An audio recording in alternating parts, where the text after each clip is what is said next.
Bonjour tout le monde, dans cette vidéo je vais vous donner des astuces pour devenir LME. Je vais vous parler de trois choses en fait, donc je vais décomposer cette vidéo plutôt on va dire en trois parties. Je vais d'abord vous parler un peu de la préparation, qu'est-ce qu'il faut faire avant de commencer vraiment à jouer. Ensuite je vais vous parler de la stratégie, parce que si vous imaginez qu'il suffit juste de venir la fleur au fusil une fois que vous êtes grand maître pour continuer à monter jusqu'au 9000 de côte, bah vous allez voir que ça fonctionne pas, et je pense que beaucoup d'entre vous l'avez remarqué. Donc il faut vraiment avoir un objectif et s'y fixer quoi. Et ensuite je vais vous citer mon exemple, hein. Donc je vais parler un petit peu de moi, vous dire comment j'ai fait, et je vais même vous montrer une partie quoi, pour illustrer tout ça. Donc d'abord pour la préparation, en fait il y a deux choses qui sont importantes, et la préparation c'est ce qui va vous prendre beaucoup de temps en fait. D'abord il faut parler des échos, parce que de toute façon ça devient vite indispensable d'avoir un bon écho. Alors je pense que la plupart d'entre vous le savez, mais je trouve que certains négligent un peu trop cet aspect. C'est particulièrement vrai avec un deck à grid par exemple, où vous avez à tout prix besoin du plus 2, hein, du bonus plus 2 sur la créature ciblée. Mais c'est vrai en fait pour tout, même si vous jouez un deck sort, il va vous falloir des bonus sur plusieurs sorts. Des fois, je sais, ça peut prendre du temps. Moi, ce que je vous suggère en fait de faire pour avoir un bon écho, le plus simple, c'est d'attendre les périodes, parce que de temps en temps, c'est un peu comme les Géminos, il y a des petits événements où en fait le nombre d'échos que vous récupérez en expédition est doublé. Donc ça, c'est le plus simple pour en récupérer une grande quantité. Sinon, voilà, il va falloir quand même des fois que vous acharnez pour trouver un bon écho, parce que ça fait vraiment une différence, une grosse différence à haut niveau. Ensuite, l'autre, donc les échos, bon ça j'en ai parlé rapidement. Ensuite, l'autre point que je vais aborder tout simplement, ce sont les cartes. Vous allez vite voir et vite vous rendre compte que si vous arrivez avec des cartes niveau 10, 11 ou même peut-être 12, c'est vraiment limite, et ça devient très compliqué de jouer contre des joueurs qui ont facilement des cartes niveau 14, 15, 16, voire beaucoup plus quoi. Et c'est ce qui... parce que même moi, je vais vous dire, ça m'est arrivé très souvent en voulant monter en LME, particulièrement solo, c'est plus difficile que le duo, je trouve, beaucoup plus dur, de tomber sur des joueurs qui n'ont que des cartes niveau 17-18 minimum, et parfois avec les échos qui ont des cartes 20, voire 21. Donc en fait, vous comprenez vite que c'est là-dessus que vous allez devoir vous concentrer. Alors vous allez me dire, oui mais moi je mets pas d'argent dans le jeu, pour moi je suis pas milliardaire, je mets pas 3000 € tous les mois pour pouvoir monter mes cartes. Ça je le comprends tout à fait, c'est un peu le même problème pour moi. Si vous voulez mettre de l'argent dans le jeu, de toute façon mettre de l'argent dans la boutique de manière générale c'est complètement hors de prix. Il n'y a que deux choses qui sont intéressantes, je vais vous les montrer directement en partie. De toute façon ça va être directement l'abonnement, donc là qui est pas actif actuellement. Donc voilà, pour un peu plus de 5 € vous allez récupérer quand même des gemmes tous les jours. Donc si vous connectez tous les jours, vous allez récupérer 2400 gemmes. Et l'autre chose qui peut être intéressante, c'est de payer le pass quoi. Donc moi j'ai même pas récupéré mes récompenses, donc ça hop, je m'en fiche un petit peu. De mémoire il a un peu plus de 10 €. Et si voilà, je cru que ça allait pas s'afficher quoi. Donc avec ce pass, voilà, vous allez quand même pouvoir récupérer beaucoup de récompenses supplémentaires, des jetons épiques, des clés rouges, beaucoup plus d'or, etc. etc. Voilà. Donc, concernant les cartes, donc pour récupérer les cartes, évidemment, vous allez les récupérer en ouvrant des clés argentées ou des clés dorées. Mais là où ce qui va vous intéresser, c'est surtout de récupérer certaines cartes en particulier. Il va donc falloir que vous récupériez en fait une grande quantité de jetons d'échange et pardon, je cherche mes mots, et de jokers, voilà. Donc vous allez pouvoir en récupérer tous les jours dans la boutique. Alors là je peux pas vous montrer parce que j'ai déjà récupéré un petit peu ce que j'ai. Donc vous avez 3 pages en tout, hein, la page gratuite, et puis vous pouvez actualiser, vous pouvez actualiser 3 fois, oui de mémoire. Et donc vous avez 4 pages. Vous pouvez acheter des cartes, donc là j'ai pas, voilà, donc actuellement je pourrais très bien acheter des Nébulus, des charmes atmosphériques ou même des Protego. J'ai décidé de pas dépenser mes ressources dans ces cartes là parce qu'au final je les joue pas, enfin les Nébulus un petit peu, mais c'est pas non plus une carte très importante pour moi. De temps en temps vous pouvez aussi, même si je vous le conseille pas spécialement, dans certains cas ça peut être utile si vraiment vous ciblez une légendaire particulière, mais vous pouvez acheter une légendaire pour 20 000 pièces d'or, mais après 20 000 pièces d'or effectivement c'est beaucoup. Donc pour pouvoir monter ces cartes, vous allez vite comprendre qu'en fait déjà il faut trouver les exemplaires des cartes, et puis il faut avoir aussi l'or pour les monter, parce que au début c'est pas cher, mais plus ça avance et plus le coût devient élevé. Donc vous allez pouvoir les récupérer grâce aux activités. Alors c'est pour ça d'ailleurs que c'est totalement indispensable d'être dans un club social, sinon vous ne vous en sortirez pas. Vous pouvez les récupérer aussi dans la boutique du club social. Vous pouvez les récupérer régulièrement, vous en trouvez dans les objets quotidiens. Et puis, toutes les semaines, vous avez aussi les échanges de notes, donc que vous récupérez en faisant des expéditions dans la foire interdite. Et vous pouvez effectivement récupérer, donc une fois par mois, un jeton d'échange légendaire et un pack de cartes étranges. Et puis, une fois par semaine, un jeton épique, 5 communs et 3 rares. Un petit peu d'or, et puis si vraiment vous avez besoin, vous pouvez aussi monter votre écho. Donc, en plus de ça, évidemment, il va falloir récupérer beaucoup d'or. C'est pour ça qu'en fait, je vous conseille vraiment tous les jours de vous concentrer sur sur les expéditions aux foires interdites. Donc là, je vais vous montrer ça directement pour récupérer l'or. Donc d'aller tout simplement tuer le méchant troll. Et pourquoi il me propose ça? Donc vous pouvez, pardon. Faut que je m'y repère un petit peu parce que là j'utilise la version PC là pour justement illustrer la vidéo. Donc ça évidemment tout ce que je dis normalement vous êtes censé le savoir, mais régulièrement vous allez devoir justement aller faire votre expédition dans les bois pour récupérer de l'or. Moi vu mon niveau de grimoire, je suis 70, je peux récupérer 1100 pièces d'or par expédition. Si mon niveau de grimoire monte plus haut, donc je sais plus combien, voilà, à partir du niveau 80 ça va être 1200 pièces d'or. Vous pouvez récupérer gratuitement 2 fois, moi j'ai déjà fait dans la journée 2 fois de l'or. Mais après vous pouvez aussi acheter des lanternes supplémentaires. Donc voilà, là pour une fois vous payez 30 gemmes, vous avez votre première lanterne. Une deuxième lanterne, elle va vous coûter 50 gemmes, la troisième va être un peu plus chère. Donc moi en général ce que je faisais c'est que j'achetais pour 2 lanternes par jour. Donc j'ai récupéré comme ça 4400 pièces d'or juste avec ça. Le reste des pièces d'or ça venait avec les quêtes quotidiennes, avec des achats à droite et à gauche dans les boutiques, etc. etc. Ce qui me permettait en clair, quand vraiment j'étais en mode où, actuellement je suis quand même beaucoup plus cool là-dessus, mais quand j'étais en mode où je recherchais activement des cartes, activement les monter, il me fallait surtout de l'or. L'or c'est le nerf de la guerre.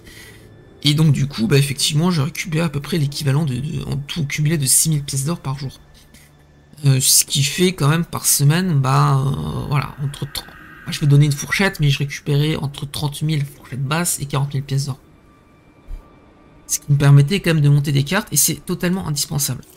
Ensuite, effectivement, vous avez le club social, donc en l'occurrence, j'ai montré le mien, qui a, je me perds toujours là-dedans, il y a une boutique. Donc là, vous allez échanger les cartes ici. Moi, ce que je recherche essentiellement, c'est des bombinettes. Hein, donc là, je vais faire une demande. D'ailleurs, je vais revenir juste après sur la bombinette. Attendez, j'ai un petit peu de mal avec la version PC. C'est pas comme sur le téléphone. C'est toujours un peu embêtant. Ah, voilà. Donc là, il faut que je clique ici. Et puis ensuite, je vais proposer des cartes en échange.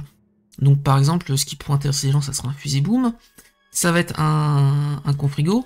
Alors, ce qui est très important, d'ailleurs, je vais vous le montrer ici, c'est de proposer, si vous réclamez une bonne carte rare ou une bonne carte épique, et que vous voulez rapidement récupérer votre carte, il faut proposer de bonnes cartes en échange, pas des mauvaises.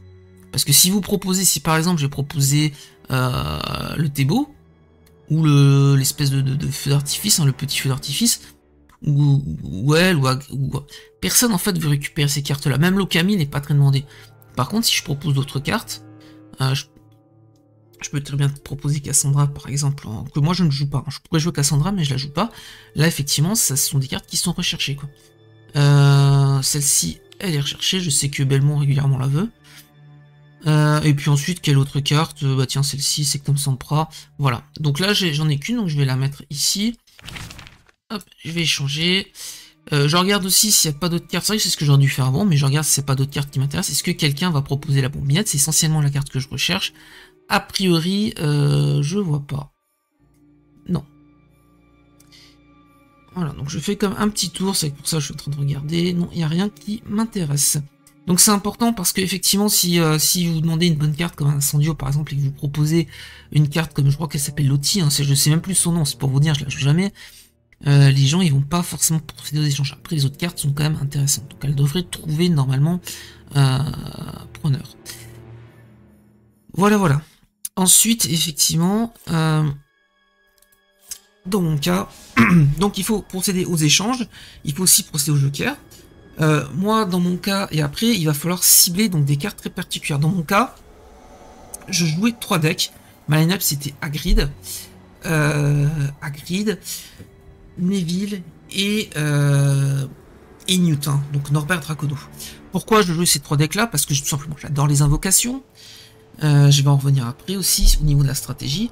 Et puis parce qu'en fait ce sont des decks au final qui ont beaucoup de cartes communes. Si je reprends en fait mes decks, attendez, je suis obligé un petit peu de sortir de la forêt interdite, ce sera plus simple pour moi de vous présenter ça. Allez, je vais dans l'enchantement, je vais vous présenter mes 3 decks.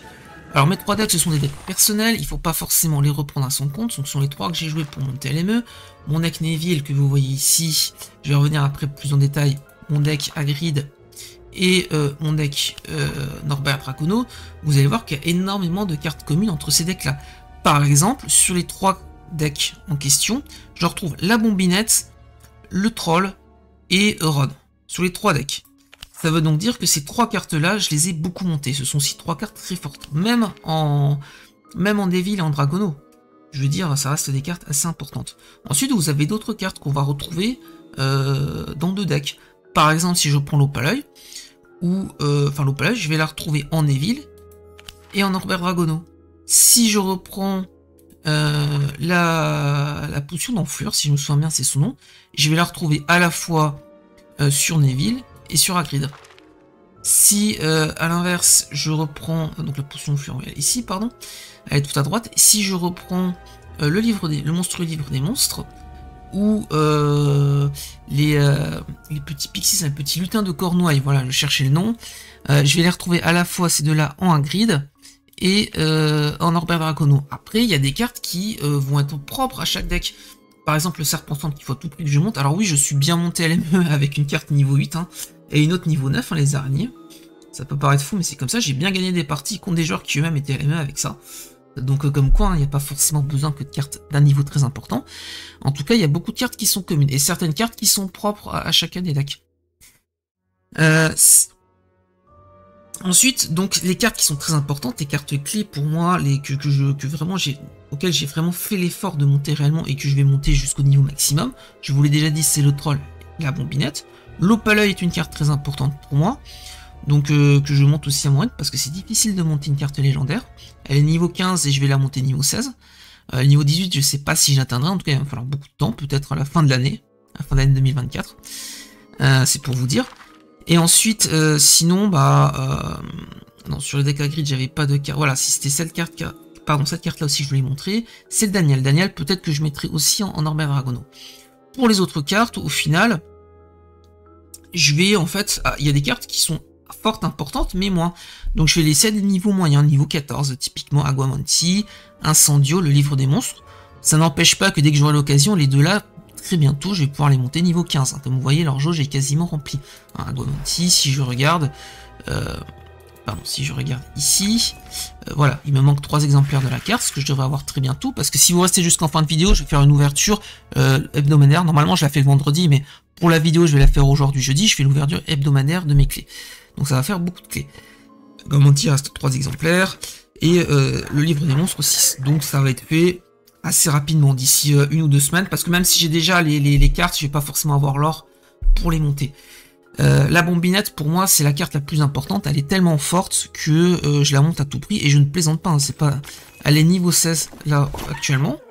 Donc je vais la monter. J'ai des jokers qui me restent, des jokers épiques. Là, j'en ai 9, j'en ai besoin de 8. Donc je vais les convertir en bombinette. Ici. Et voilà, je vais monter. Donc là, je regarde les dégâts que ça met. Voilà, ça va augmenter les points de vie de la bombinette. Et ça va augmenter ses dégâts pour chaque bombe de 6. Ce qui commence à devenir un peu plus costaud. Hop, je monte cette carte-là. Voilà. Donc moi, je mets vraiment l'accent sur ces cartes. Donc elle est niveau 17. Là, vous voyez 18 parce que l'écho donne plus 1 sur Hagrid. Et j'ai écho plus 2 sur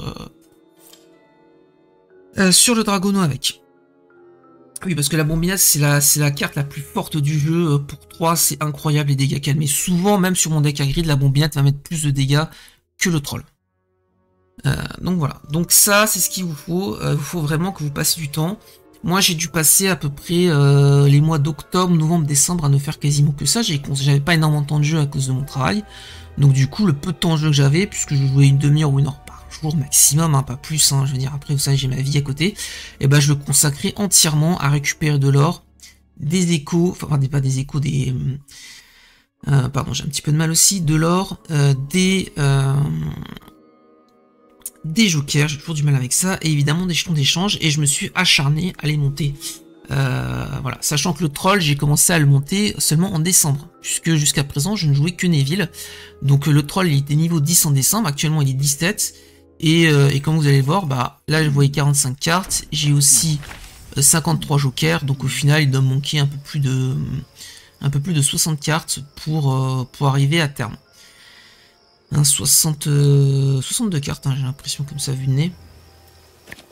63 cartes, enfin peu importe.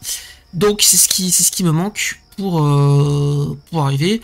Alors, en général, quand vraiment je suis en mode recherche et que j'utilise tous les moyens qui sont à ma disposition, je peux arriver à trouver en moyenne pas loin de 10 cartes rares par jour. Donc en vrai, en théorie, c'est vraiment, là je le voulais, dans une semaine, à peu près on va dire, allez, pas ce week-end, mais le week-end prochain, je pourrais en fait trouver, je pourrais monter mon troll niveau 18 et qui sera 20 avec l'écho en l'occurrence sur un grid. Donc voilà pour cette partie-là. Ce que j'avais aussi oublié de vous dire, c'est qu'évidemment dans la voiture, la petite voiture qui est d'info interdite tous les jours, vous allez pouvoir récupérer des échos aussi, de temps en temps pour avoir des échos légendaires. D'ailleurs on pourrait retourner en info interdite pour voir si moi j'en ai eu, j'ai pas regardé ce que j'avais encore aujourd'hui. Et enfin, voilà, donc ça c'est pour la première partie qui a été assez longue, mais en fait ce travail de préparation, bon là j'ai malheureusement pas eu d'échos légendaires. Donc je vais récupérer ma récompense. Hop. J'obtiens la limite. Bon là il n'y a que des épiques. Donc tout ça je vais convertir en poussière. Et voilà. Ensuite on va parler de la stratégie. Donc la deuxième partie de la vidéo qui va être un peu plus rapide. Alors la stratégie, moi je vais vous parler quand même de plusieurs choses qui sont importantes. D'abord c'est d'avoir un coéquipier fixe. C'est-à-dire que c'est beaucoup plus simple que de changer, constamment de coéquipier, surtout à partir de 8100, parce qu'avant c'est pas très important. Sachant qu'évidemment je vous parle de la montée LME en duo, et pas en solo. Hein. C'est vrai que j'aurais dû le préciser dans le début de la vidéo, mais c'est pas grave, je le mettrai en titre, comme ça vous saurez bien de quoi je parle. C'est-à-dire que c'est plus facile d'avoir toujours le même coéquipier, et surtout il va vous falloir un coéquipier qui soit disponible, qui ait les mêmes ambitions que vous, hein, c'est-à-dire qu'il veut aussi, comme vous, monter LME, qui ait du temps de jeu, et puis qui a des bonnes cartes. Donc ça paraît très basique dit comme ça, mais ça n'empêche que ça fait quand même toute la différence. Ensuite, effectivement, il faut aussi, ça c'est très important, je vous ai déjà parlé un petit peu des decks que vous allez jouer. Moi je ne joue que des decks invocation parce qu'il y a beaucoup de cartes communes entre elles. Et puis aussi pourquoi? Parce que potentiellement les decks sorts sont plus forts.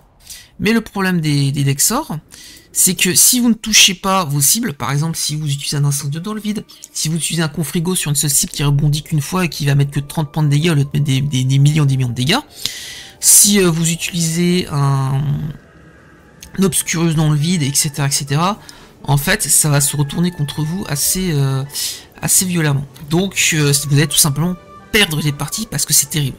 Potentiellement un deck sort est plus fort qu'un deck invocation, mais souvent vous allez beaucoup vendanger, vous allez beaucoup jouer dans le vide. Donc en fait c'est pour ça que je joue des decks invocation, parce que quand vous lancez un livre des monstres, voilà, vous avez aucune chance de vous tromper. Quoi qu'il arrive, le livre des monstres il part et il attaque. Donc en fait ces decks là sont intégralement plus forts. Ensuite, effectivement, il faut monter, vous pouvez quand même malgré tout jouer des decks sorts, mais en fait, pour moi, soit vous n'allez jouer que des decks invocation, soit que des decks sorts. Pourquoi? Parce que vous allez chercher à monter des cartes. Des cartes clés que vous allez retrouver dans tous ces decks-là. Par exemple, un deck Luna et un deck Hermione peuvent jouer les mêmes cartes, à peu près. En tout cas, beaucoup de cartes communes. Donc du coup, ça vaut le coup de jouer Hermione, Luna et puis un autre... Et puis un autre deck sort, comme par exemple Harry Potter, même s'il a moins de cartes communes avec, mais ça peut être intéressant de faire ça. Si par contre vous allez jouer un deck de billes, un deck Harry Potter et puis un deck Rogue, ces decks-là n'ont plus ou moins aucune carte en commun. Donc vous allez devoir monter beaucoup de cartes différentes, et ça va vraiment vous peser, ça va vous coûter assez cher. Voilà. Donc c'est pour ça que moi je vous déconseille quand même, de le faire. C'est pour ça que pour moi, vous devez vraiment vous concentrer soit sur des decks sorts, soit sur des decks invocation. Moi, je préfère les decks invocation à titre personnel. Ce qui va être encore plus fort, et ça c'est quelque chose que j'ai remarqué, c'est que quand moi je joue un deck invocation, si je vais jouer par exemple avec un joueur qui va jouer un deck Harry Potter, qui donc n'a aucune invocation, à part peut-être un acolyte, ou éventuellement si je joue le Phoenix, mais bon c'est... En fait, il n'y a aucune synergie entre vous et votre coéquipier. Donc moi, ce que j'ai fait, c'est que j'ai joué avec un coéquipier fixe, je vais vous montrer ça. Et tous les deux, nous avons joué qu'avec des decks invocation. Donc moi, j'ai ma line-up, enfin, mon ensemble de decks que vous retrouvez ici. Je me suis arrêté au LME, puisque je suis passé LME hier matin. Ensuite, je vais vous montrer les replays. Alors là, vous voyez échec du replay, c'est tout simplement parce que je joue soit sur mon téléphone, soit sur mon ordinateur. Et là, comme actuellement je suis sur mon ordinateur et que je joue sur mon téléphone, et bah je peux pas voir les replays du téléphone.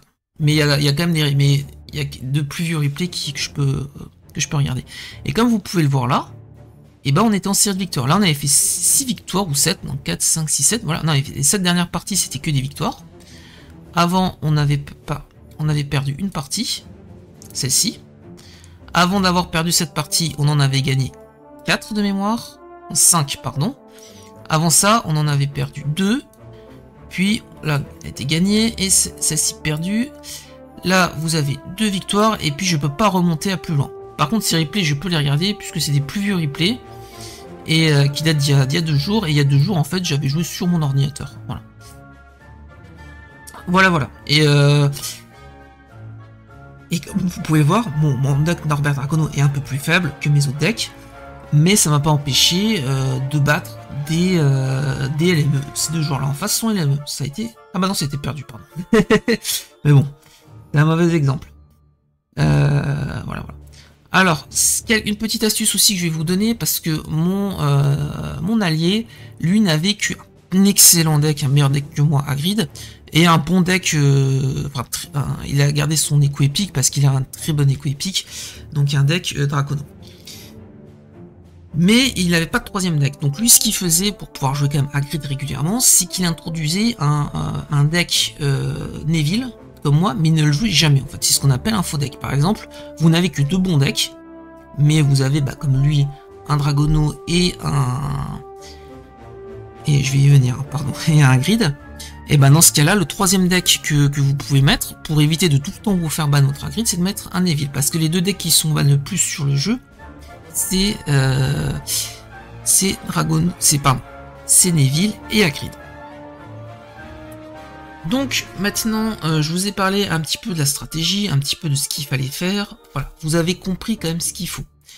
Donc c'est-à-dire avoir un coéquipier fixe, avoir un ensemble de cartes, soit uniquement invocation, soit uniquement sort. Voilà, enfin un ensemble de decks qui soit uniquement sur l'une des 2 thématiques, c'est comme le plus simple et de très loin, à moins que vous êtes milliardaire, mais ça c'est différent. Et enfin, avoir une synergie avec votre coéquipier, avoir le bon coéquipier, qui soit patient, motivé comme vous. Parce que de temps en temps, vous aurez des défaites. Moi en l'occurrence, j'ai tourné avec un ratio de victoire totale de... c'est difficile à vous dire, hein, j'ai pas calculé, mais je dirais que j'ai gagné au moins 7 parties sur 10 à peu près. J'ai vraiment eu beaucoup de victoires à partir avec ce coéquipier là. En essayant avec d'autres joueurs, ça n'est pas passé, puisque avant je jouais un petit peu avec tout le monde et n'importe qui. Parfois je tombais plusieurs fois sur le même joueur, on gagnait, puis quand je tombais sur un autre joueur, on perdait.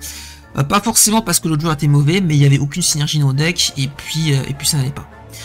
Ensuite, moi je vais vous parler de mon exemple, de mon expérience personnelle. J'en ai déjà un petit peu parlé, mais ça c'est la 3ème et dernière partie, et je vais aussi illustrer ça par un replay. J'en avais mis un de côté, donc je vais voir si je peux le revisionner à nouveau.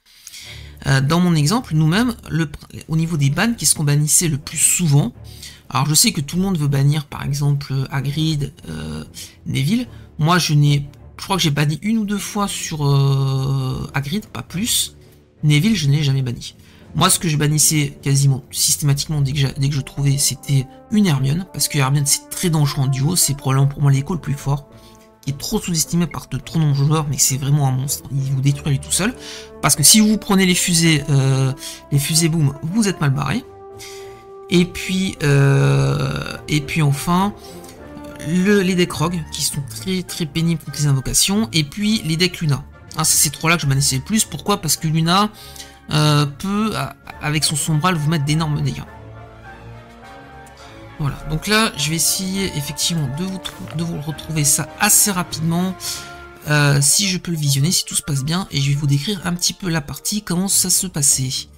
Sinon, j'en remettrai une autre, hein, si jamais je peux pas le voir. Alors oui, c'était en Dorteur que je l'avais mis. Allez. Ah bah non, faut que j'aille là. Peut-être ça marchera mieux. Non. Ah! Bon, bah c'est pas passé. Du coup, je vais vous montrer une autre partie. Ah, je suis un peu déçu là. J'espérais justement le... J'espérais le voir. Bon. Bon, bah c'est des choses qui arrivent, hein, tant pis. Ensuite, bah du coup, je vais retourner dans mon... Bah, je vais retourner dans mes replays, hein, de toute façon, pas trop le choix. Allez, je vais vous montrer un vieux replay. Alors... Donc, je sais pas du tout ce que ça va donner, hein, parce que honnêtement, j'ai plus les parties en tête. Donc j'avais sélectionné une partie qui était intéressante. Et malheureusement, je pourrais pas vous la montrer. Alors... hop... Ah! Descends un peu, voilà. Alors, qu'est-ce que je vais montrer? Celui-là, peut-être pas, il sera pas intéressant. Non, je crois que je peux encore visionner. Voilà, celui-là devrait être intéressant parce que je joue Hagrid et lui, il joue Norbert Dragono. Parce que tout simplement, le deck le moins intéressant à montrer, pour moi, ça reste justement le Norbert Dragono, puisque moi, je vais vous parler de ce que je joue moi et pas de ce que mon allié joue. Donc allez, je vais lancer le replay, que vous puissiez voir tout ça. Puis il me semble même qu'on peut voir les bans, ça serait intéressant. Voilà. Donc là c'est pas possible, qu'est-ce que... Ouais, j'ai ban Luna, oui c'est logique, et lui il a ban Hermione, c'est tout à fait logique. Donc on n'a pas du tout ban, moi j'ai pas ban Hagrid. Beaucoup de gens se seraient jetés sur Hagrid, non. Et mon allié n'a pas ban... Bah, il a pas ban Neville, quoi. Donc on leur a laissé Neville et Hagrid. Hein. Je sais plus ce qu'ils ont joué.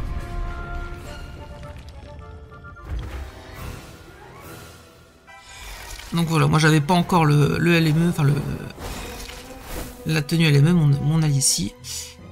Alors... Voilà, donc là on va se visionner autour de moi. Moi évidemment je joue mon troll en premier. Alors j'ai plus tout sonné la partie, donc je vais limite la redécouvrir en même temps que vous. Je joue groupe. Pourquoi je joue groupe aussi? Oui, j'ai pas précisé, parce que c'est une armoire à glace et que elle fait pas énormément mal, mais vu que c'est une armoire à glace, elle est difficile à tuer. Groupe, il va falloir beaucoup de ressources pour l'adversaire pour le tuer. Et moi, ça me permet souvent de mettre des bombinettes. Voilà. Hop, là je joue la bombinette et vous voyez la bombinette en fait, elle envoie directement ses petites bombes à chaque fois en boucle sur soit mon troll, soit sur les invocations de mon allié. Et vu qu'on joue tous les deux des decks invocations, et ben il y aura toujours des invocations sur le terrain. Voilà, donc là je repose un troll. Là pour éviter qu'il se fasse détruire par le Confringo, je lui mets en fait un porte au loin dessus. Bon, malgré tout il se fait tuer un peu après.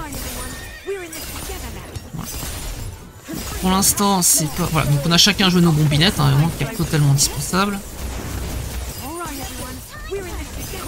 Voilà. Qu'est-ce que je peux encore dire? Bon, évidemment, la carte qu'on craint le plus, c'est Ron. Hein, c'est toujours, quand on joue avec invocation, c'est toujours pénible. Hein. Là, il va nous faire très mal. Donc on voit que la partie mal engagée, on est tous les deux très bas en point de vie. Ils sont beaucoup plus hauts que nous. Donc a priori, ça semble une partie perdue. Voilà. Donc là, je rejoins à nouveau un troll. Là je suis tué et normalement mon allié arrive à me sauver. Bon, je dois le sauver à mon tour. Vous voyez, c'est vraiment des fois un cauchemar. Les parties sont compliquées, hein. Ça se passe pas toujours très bien, hein, en cure, même si on les gagne. À nouveau je repose encore la bombinette. Voilà, bon, je joue chacun notre deck et là je me soigne avec Daniel, hein, parce que j'aime beaucoup Daniel, d'ailleurs que je vais bientôt monter niveau 16. Alors Daniel c'est un monstre quand vous jouez dans certains decks Hagrid avec l'œuf, mais surtout quand vous allez jouer Neville. Parce que vous soignez Daniel niveau sol, etc. Donc là normalement je devrais utiliser Aguamanti logiquement. Ouais, si j'ai commencé mais j'ai pris un Afflatus, donc terrible pour moi. Voilà. Donc là ils sont tous les deux très bas en point de vie. Je mets la petite fiole au sol, la petite potion d'enflure, pour que ça puisse booster mon troll. Un deuxième troll sur le terrain. Des grands coups de masse dans la tête. Voilà. Et puis normalement ça devrait gagner. Voilà. Puis je finis la partie avec un point de vie. Donc voilà. Bon, c'était quand même pas mal du tout. J'ai pu vous montrer plein de petites choses. Hein. C'était pas aussi bien que la partie que je voulais initialement vous montrer. Mais c'est pas grave, on fera avec. Donc je vais pas vous montrer d'autres parties. Le deck Neville, je vous l'avais déjà présenté sur ma chaîne dans une précédente vidéo. Je l'ai un petit peu modifié depuis puisque j'ai remplacé l'œuf par un troll. Donc voilà, je vais terminer cette vidéo pour ceux qui sont assez patients puisque je sais qu'elle commence un peu à durer par l'ouverture de booster et puis après on en restera là. Comme ça ce sera fait. L'ouverture de clé, pardon. Faut pas que j'emploie les bons termes hein, parce que c'est vrai que sur d'autres jeux de cartes on parle des boosters. Alors, qu'est-ce que j'ai en termes de clés? On va voir ça et puis après, comme ça je suis un peu curieux de voir si j'ai des bonnes cartes. Alors non, pas ça, il faut que j'aille dans études magiques. Alors voilà, j'en ai 76 comme ça, et puis 24 dorés. Bon, on va commencer par celle-ci, puis après on va faire les dorés. De toute façon, les feux 10 par 10, ça devrait aller relativement vite. Je vais pas tout défouler, je vais juste m'attarder sur les cartes épiques s'il y en a. Là, il y a le bébé anticorps, moi je le joue pas, mais ça reste une carte qui est pas mauvaise du tout. Les arbres, c'est déjà au niveau maximum, donc bon, ça un petit peu me servira à rien. Ensuite, là, il n'y a pas de carte épique. Ah, Protego, je l'avais jamais eu avant. Ok. Bon, parce que c'est vrai que j'avais pas encore ouvert de paquet. Un troll, ah bah ça c'est cool. Un livre, c'est cool, donc je vais pouvoir bientôt monter mes livres. Donc on continue tout ça. Un Daniel, ça je suis content. Hop, voilà, une carte épique qui arrive ici. Je pense qu'on va bientôt avoir fini pour l'éclair argenté, normalement. Insectum Sempra, je m'en fiche un peu. Ça partira en échange contre une bobinette, ça j'imagine. Ensuite, hop, on va continuer. Ça n'a pas d'intérêt. Bon, les autres clés seront plus intéressantes, hein, forcément que celle-ci. Ça n'a pas beaucoup d'intérêt encore. Une petite carte épique. Alors, qu'est-ce qu'ils nous mettent? Un Expelliarmus, pourquoi pas. Continuer. Non, je vais pas compléter. Je vais pas dépenser, mais je vais pas dépenser 120 gemmes pour quelques clergents. Faut pas abuser. On va ouvrir les 6, comme ça je remets toujours les compteurs à 0. Et puis ça m'en fera un peu plus pour la semaine prochaine parce que moi je n'ouvre que le vendredi normalement. Voilà. Ensuite, j'ai eu un troll, hein, d'ailleurs, j'ai très vite fait. Ensuite, les clés dorées, c'est plus intéressant. Là, vous allez voir minimum une légendaire. Minimum. Allez, on part là-dessus. Et puis plein d'épiques. Ah! Ah bah j'ai 2 légendaires, enfin un groupe, ça je suis content parce que je pense monter le groupe un peu plus haut. Mais c'est pas une priorité haute hein, actuellement. Alors qu'est-ce que j'ai eu? Ah bah je regarde parce que j'ai jamais eu l'Obscurus. Cette carte c'est la première fois que je l'ai en fait. Voilà, c'est la première fois. J'ai un Opalet niveau 15 que je suis en train de monter niveau 16 et j'ai jamais eu la carte Obscurus quoi. Ok bah voilà, bah c'est une première et c'est en vidéo, ça paraît fou hein, mais c'est comme ça. J'ai jamais eu cette carte là. Bon. Vous voyez, hein, 0 sur 1, j'ai jamais eu. C'est la première fois. Bon, bah, ça complète ma collection. Il fallait bien que je finisse par l'avoir, hein, de toute façon. Bon, ça, le feu artifice Huisley, voilà quoi. Moi, je préfère le fusil boom, hein, entre nous. Plus intéressant. Ah, un petit œuf. Ah, ça c'est bon, ça fait plaisir. Ça fait plaisir. Je vais passer la cinématique, hein, parce que j'imagine que voilà, ça vous intéresse pas trop. Ah oui, il faudra quand même que j'ai encore 3 autres pour le monter d'un niveau supplémentaire, donc ça va pas être pour tout de suite.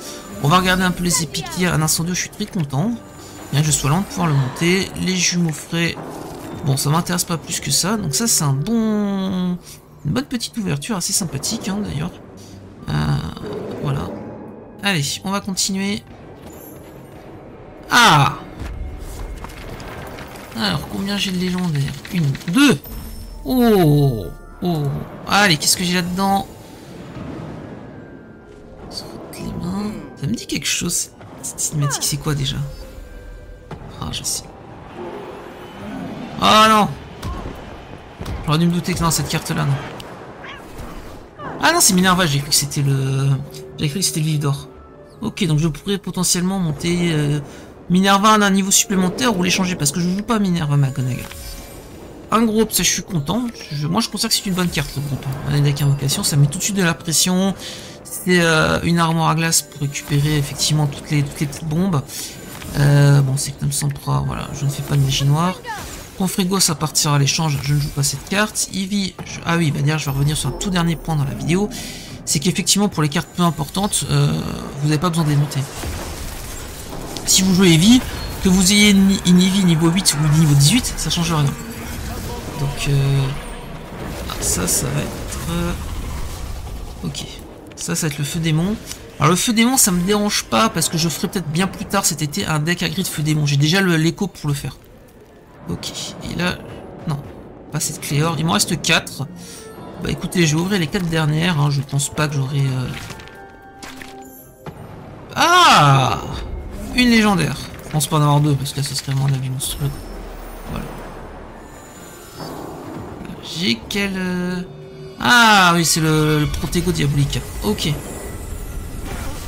C'est une carte que je jouais beaucoup au début. J'ai adoré ça. Je jouais Hermen avec Protego Diabolica. J'ai complètement arrêté depuis, mais c'est pour vous dire. Hein. Pas tout regarder. Je pense que si les gens qui veulent une vraie cinématique, ils ont qu'à voir le film. Voilà.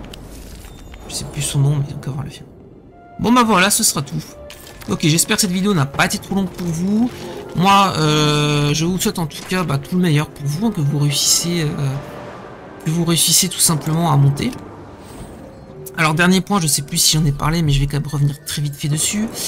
C'est pour ça que j'ai un petit trou de mémoire, hein, parce que j'avais pensé en parler, mais je sais plus si j'en ai parlé ou pas. Je vais revenir dans Enchantement. Ce qui est très important que vous compreniez dans vos decks, par exemple, si vous avez... bon, celui-là, c'est pas forcément un très bon exemple, mais ça va être très parlant avec Agril et Norbert Dracono. Par exemple, si vous avez des cartes comme le porte au loin, quand vous montez le porte au loin, vous allez vous rendre compte que le seul bonus que vous obtenez, c'est du bouclier. Or, le porte au loin donne un bouclier qui est ridicule. Si là, je monte cette carte-là, je vais avoir plus 2 en termes de bouclier pour un niveau. Ah, ça fait pas beaucoup. Donc le truc, c'est que j'ai pas envie de dépenser mon or pour avoir un bonus qui est négligeable. Et cette carte-là n'est pas la seule comme ça. Vous retrouvez le même principe avec la potion d'enflure. La potion d'enflure, pourquoi je la joue? Parce qu'en fait, la potion d'enflure, ça va donner un bonus de vitesse d'attaque de 40% et un bonus de vitesse de 30 secondes. C'est-à-dire que les monstres vont taper plus vite, plus souvent, et ils vont se déplacer plus vite. Donc ils vont pouvoir plus facilement aussi atteindre leur cible. Et en plus de ça, c'est une durée intéressante. Voilà, là, 19 secondes, ici, voilà. Et ça dure 9 secondes. Et quand vous allez en fait augmenter cette carte-là, et ben en fait ça va juste augmenter la durée sur laquelle la zone, la flaque va rester au sol. Et pour un niveau, vous allez gagner 0,2 secondes. 0,2 secondes. C'est ridicule. Une seconde, ça passe super vite. Et pour gagner une seconde, il faut que vous augmentiez la carte de 5 niveaux. C'est du délire en fait, ça n'a aucun sens. Donc là, je cherche même pas à l'augmenter, je pense que mes 5000 pièces d'or peuvent être investies ailleurs. Je m'en fiche. Le Nebulus, c'est pareil, les soins du Nebulus sont ridicules. Hein. Donc je l'ai pas sur ce deck-là, je l'ai avec Neville.